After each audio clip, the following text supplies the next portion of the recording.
Selamat sore teman-teman. Ya, karena ini saya bikin pas sore hari. Hari ini kita akan membahas tentang Amazfit Pace. Apa itu Amazfit Pace? Ya, yaitu smartwatch dari Amazfit. Subbrand dari Xiaomi mungkin ya. Saya kurang juga tahu ini. Tetapi dari smartwatch ini bentuk desainnya itu compact dan bulat. Ya, seperti kalian lihat ya, tidak perlu dijelaskan lagi ya. Cuman saya suka dengan desain Amazfit Pace. Dia bentuknya timeless, maksudnya tidak termakan oleh waktu. Dan desainnya ini sporty, bisa untuk semua gender, baik wanita maupun pria. Dan ada juga warna yang lebih ngejreng, yaitu warna merahnya itu di depan, hitamnya di dalam. Tapi bagi yang low profile, nggak mau terlalu mencolok, ya kayak gini, di mana warna hitamnya di luar dan warna merahnya itu di dalam. Kemudian kalau kita bahas dari sub brand yang lain, Amazfit Pace itu sebenarnya ada beberapa uh, apa ya uh, smartwatch yang lain, yaitu seperti Amazfit Bip, Amazfit Stratos, dan Amazfit First. Kenapa saya nggak pilih Bip? Karena pertama, fitur-fitur yang diberikan oleh Amazfit Bip itu telah dipangkas dari Amazfit Pace. Dan kemudian fitur-fitur yang di Amazfit Stratos itu dia hanya bertambah sedikit dari Amazfit Pace, sehingga bisa kita lihat tidak worth it untuk dibeli atau digunakan. Bedanya dari Amazfit Bip yaitu kita nggak bisa dengar lagu dari jam tangan, dimana nanti saya jelaskan fitur-fitur yang di dalamnya. Sedangkan kalau di Stratos itu kita cuma tetap bisa dipakai apa ya, kelebihannya itu kita bisa pakai jam tangan itu untuk menyelam, dan saya beli jam tangan ini bukan untuk dipakai menyelam pastinya. Baru kita lihat dari fitur-fitur yang diberikan oleh smartwatch ini, yaitu fitur-fiturnya itu adalah running, walking, outdoor cycling, treadmill, indoor cycling, elliptical climbing, trail run, skiing, tenis, soccer, jump rope. Ini adalah fitur-fitur tracking olahraga yang disediakan oleh Amazfit Pace. Kemudian selain sebagai jam tangan juga, kita dikasih fitur-fitur seperti timer, alarm, sleep, bisa untuk mendengarkan lagu, heart rate, dan untuk melihat cuaca, dan mendeteksi tidur kita. Apakah kita tidur itu udah berapa jam, ada tidur kita itu cukup baik atau tidak. Itu bisa dicek atau memakai smartwatch ini. Untuk urusan dengar lagu, itu dimana di spesifikasi yang diberikan, Amazfit Pace itu memiliki memori itu sebesar 4 GB, di mana telah dipakai oleh sistem sebesar 2 GB lebih, 2 GB, sehingga yang bisa kita pakai itu sekitar 2 GB-an untuk mengisi lagu. Dan untuk koneksi yang diberikan, di mana ini tidak ada speakernya pasti, ini sebagai perantara saja untuk kita pakaikan pertama speaker Bluetooth atau headset Bluetooth. Nah, di mana dengan koneksi yang diberikan ini kita memakai Bluetooth versi 4, 4.0. Masih tertinggal satu versi di belakang, di mana sekarang setahu saya itu udah Bluetooth versi 5. Tapi ini masih cukup baik untuk digunakan di aksesoris Bluetooth sekarang ini. Kemudian kalau ini dari segi pemakaian saya, Amazfit Pace ini untuk pemakaian normal, yaitu maksudnya pemakaian sebagai jam tangan saja, itu bisa bertahan sekitar 9 sampai 11 hari pemakaian. Ya, ambil tengah-tengahnya aja ya, mungkin 10 hari.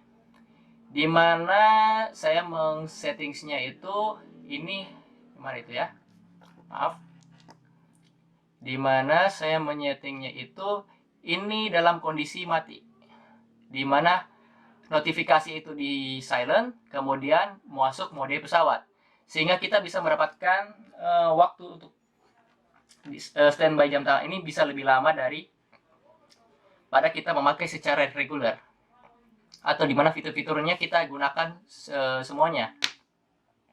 Jadi kalau kita memakai jam tangan ini seperti smartwatch pada umumnya, ya pasti kita membelinya untuk itu juga. Kita mematikan silent notifikasi dengan airplane mode.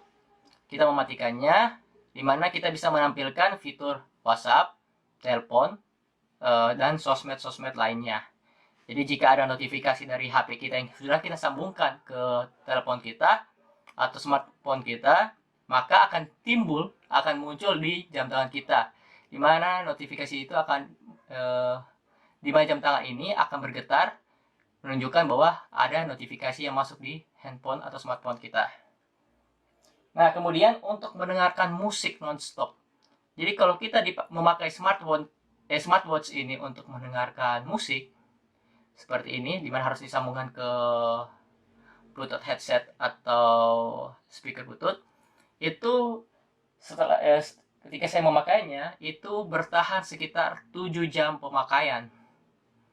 Sangat boros memang. Jadi kalau kalian memang mau pakai ini sebagai perantara lagu untuk dengar musik di mobil dan sebagainya, maka mendingan pakai HP aja. Soalnya kalau pakai smartwatch ini lumayan boros kalau untuk mentransmisikan lagunya ke aksesoris Bluetooth. Kemudian sebagai jam penampil aplikasi, yang seperti saya bilang tadi reguler, itu tadi dimana itu menghabiskan baterainya dalam waktu 6 hari pemakaian. Jadi kita kalau seperti tadi kita pakai untuk reguler, maka smartwatch ini akan mati dalam waktu 6 hari setelah full di charge.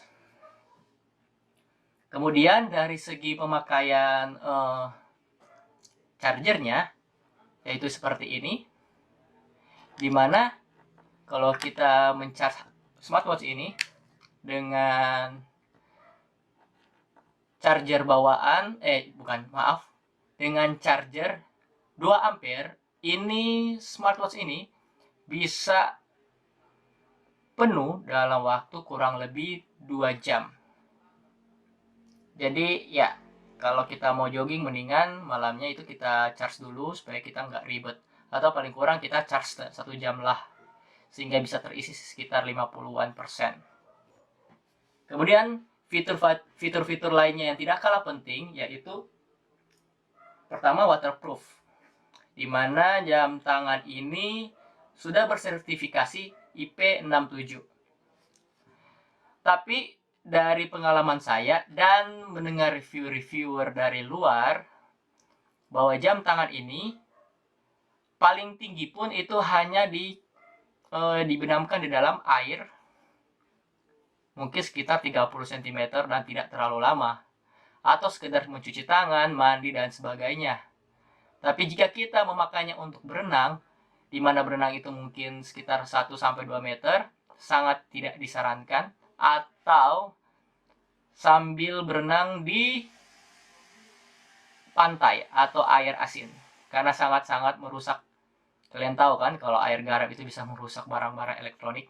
Jadi jangan dicoba kalau tidak mau smartwatch kalian rusak dan tidak bisa dipakai. Kemudian apa ya, masalah-masalah yang ada di smartwatch ini mungkin dari saya pribadi ini ada kalanya nggak bisa di-charge. Kenapa nggak bisa di-charge? Karena daki. Jadi kalau kita pakai smartwatch ini terus, kebetulan saya orangnya juga lumayan malas, kalau tiap kali jogging terus harus ngelap-ngelap bagian ini, maka pin-pinnya ini tidak bisa mentransmisikan listriknya dengan baik.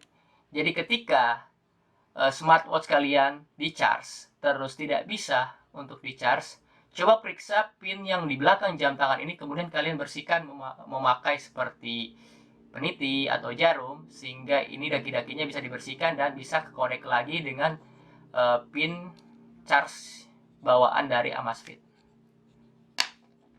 Kemudian kalau dari yang lain, mungkin review lain, ada masalah tentang pembacaan skema GPS atau ukuran lari gitu.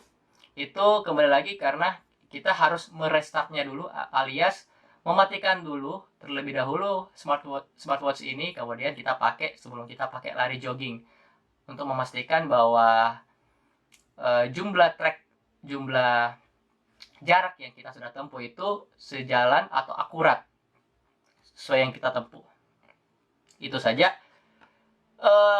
Sebagai tambahan, jadi kalau kita mau ganti theme atau smart face itu banyak fitur, banyak modelnya.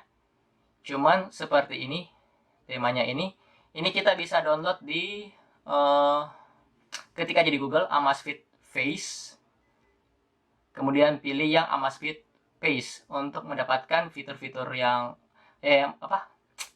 tampilan jam tangan seperti ini yang baru. Kemudian kita simpan di folder Amazfit Face supaya kita beda dengan pemilik Amazfit Face yang lain. Itu aja, sekian dan terima kasih. Oh ya, kalau ada pertanyaan tolong komentar aja di bawah, saya akan coba jawab. Oke, terima kasih.